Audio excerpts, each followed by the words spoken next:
Well, good morning, Interbet fans, and welcome to the preview for Turffontein on the Stansted Sunday, the 10th of January. But before we get into our previews, I'm going to start giving you a little bit of racing news and my feelings and my insights onto what has happened as far as the big news is concerned. And we've just had the Larmerons Queen's Plate Festival, and my goodness gracious, it was a feast of good racing, and certainly unfortunately, small fields, but some real faux pas. The first one came, obviously, with Stipendiary Stewart's overruling the ejection from Adam Marcus in the Big Fillies race, the Scepter Stakes. And there's no reason on earth to believe that the way our rules are written makes no sense, and there should have been an upholding of that objection. It doesn't matter how close to the finish it was.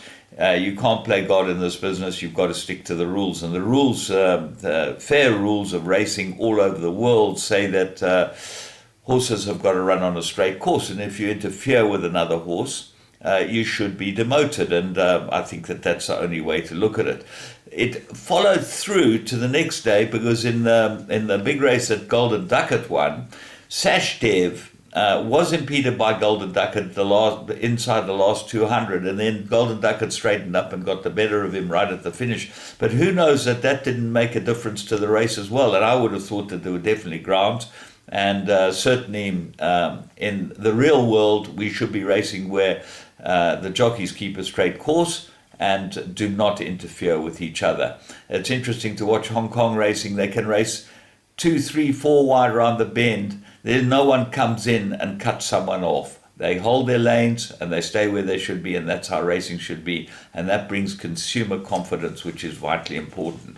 So let's just chat about it. Celtic Sea quickly won, and a very impressive Scepter Stakes. She is good, Celtic Sea, and she certainly showed it there.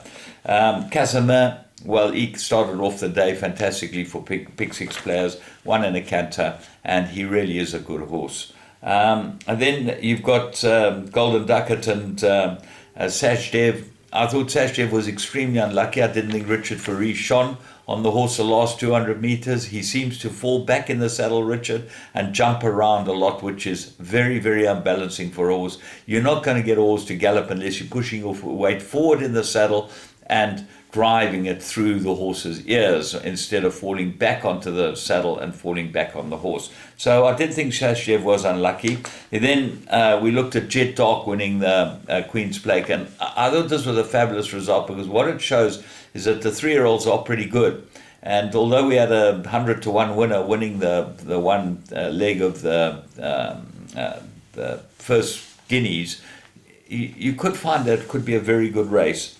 Queen Supreme was supreme, absolutely fabulous the way she won, and I was very, very impressed with her.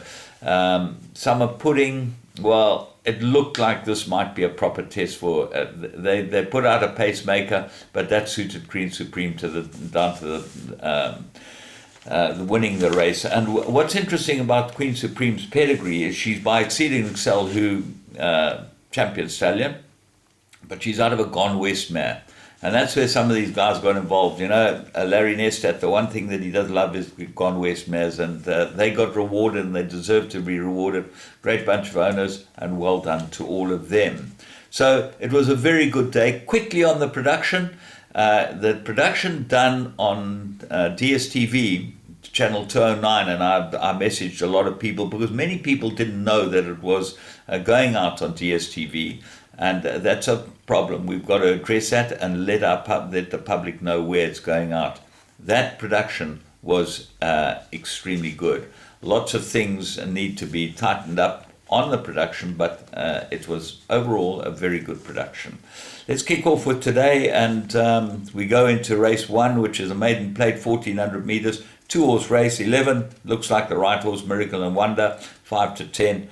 But take a close look at number 2, Electric Boots. Might just upset the apple cart. Race 2, 1400 meters, maiden plate, 584. I'll make it here. 5 Irish Willow, I think, is ready, and certainly a good each way bet, and I thought worth having an each way on. 8 Future Lady looks like the right horse, 16 to 10 favorite. And then 4 Princess Sabrina, on current film, got to have a chance. Race 3, maiden plate 1400 meters, and I'm going to go 654. 6, Raise the Red Lantern, I think it's the right horse. 5, Major Winter, look for big improver, but the horse that might upset the whole lot is IML. 2 very good runs from IML, I think it will go well here. Race 4, 1600 meter Progress, you can't go past Marigold, looks like the right horse. Race 5, Merit rated 80, they go 1400 meters. 1, Oscar Wilde, proved from his last run, comeback, he should be the right horse.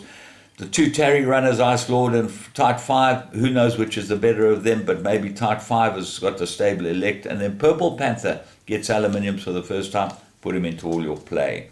Race 6 is the Pinnacle, very open, 1400 meters. The horses are course and distance suited, Terra del Fuego, Zouaves, I think they'll both run well. Vasim gets the blinkers, gets the aluminiums at least, and third run after a rest. Golden Pheasant put on the red light, might be the top horse put on the red light here, but Fired Up comes into the race as well. Very, very difficult.